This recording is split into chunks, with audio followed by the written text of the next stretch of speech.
Hi, ഫുട്ബോളിൽ ഇപ്പോൾ ഒരുപാട് സമ്മർ ക്യാമ്പുകൾ നടന്നു. ഈ ഫുട്ബോൾ കുട്ടികളെ റെസ്പെക്റ്റ് പഠിപ്പിക്കുക എന്നുള്ളത് വളരെ ഇമ്പോർട്ടൻ്റ് ആണ്. അപ്പോൾ ഗ്രൗണ്ടിൽ അവർക്ക് എന്തൊക്കെയാണ് പറഞ്ഞു കൊടുക്കുന്നത്, അതായത് നമ്മൾ ചെയ്യേണ്ട കാര്യം, കുട്ടികൾ വരുമ്പോൾ തന്നെ കോച്ചിനെ ഒന്ന് വിഷയം പഠിപ്പിക്കുക. കാരണം ആ ഒരു വിഷയം തന്നെ കോച്ചും കുട്ടികളുമായിട്ട് ഇൻട്രാക്ഷൻ ഉണ്ടാകും. രണ്ട് പ്ലെയേഴ്സുമായിട്ടെല്ലാം മിങ്കിൾ ചെയ്യാൻ പഠിപ്പിക്കുക. അവർ ബാക്കി പ്ലെയേഴ്സ് എടുത്ത് പോയിട്ട് ഐസ് ബ്രേക്കിംഗ് സെഷൻ കൊടുക്കുക. കാരണം അവർ ആ തമ്മിലുണ്ടാകുന്ന ഒരു പരിചയക്കുറവ് അത് അവർക്ക് നല്ല കമ്മ്യൂണിക്കേഷനായി മാറും. അപ്പോൾ അവർ തമ്മിൽ മിങ്കിൾ ചെയ്യുമ്പോൾ നല്ല കമ്മ്യൂണിക്കേഷൻ ബിൽഡ് ചെയ്യും.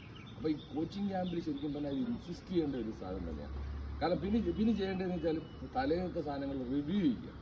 റിവ്യൂ ചെയ്യുമ്പോൾ ഇത് കോച്ചുമായിട്ട് ബന്ധം വരും. കോച്ചിനെ കണ്ണിൽ നോക്കി സംസാരിക്കാൻ കുട്ടികളെ പഠിപ്പിക്കുക. ബേസിക്കലി ഈ റെസ്പെക്റ്റിൻ്റെ ഒരു ക്വാളിറ്റിയാണ് നമ്മൾ കണ്ണിൽ നോക്കി സംസാരിക്കുക എന്ന് പറയും. ഒരു ഷെയ്ക്കാൻ കൊടുക്കാനുള്ള ഒരു ടെൻഡൻസി, കളി കഴിഞ്ഞാൽ പ്ലെയേഴ്സ് തമ്മിൽ ഷെയ്ക്കാൻ കൊടുത്ത് പിരിയാനുള്ള ടെൻഡൻസി, ഒരു കളി കഴിഞ്ഞൊരു ഫൗൾ ചെയ്താൽ തിരിച്ച് ആ പ്ലെയറിനെ കൈ കൊടുത്ത് ഇണിപ്പിക്കാനുള്ള കാര്യങ്ങൾ പറഞ്ഞു കൊടുക്കുക. ഇതെല്ലാം ബേസിക്കലി കുട്ടികൾക്ക് ക്യാമ്പിൽ തന്നെ പറഞ്ഞു കൊടുക്കുക. ഈ റെസ്പെക്റ്റ് അവർ ബിൽഡ് ചെയ്തെടുക്കുന്നതാണ്.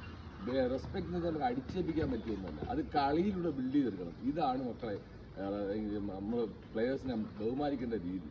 കാരണം നമ്മൾ ചോദിച്ചു വാങ്ങിക്കുന്ന കാര്യമല്ലല്ലോ. അപ്പം ഈ വിഷ് ചെയ്യുന്നത് വളരെ ഇമ്പോർട്ടൻറ്റ് ഫാക്ടറാണ്.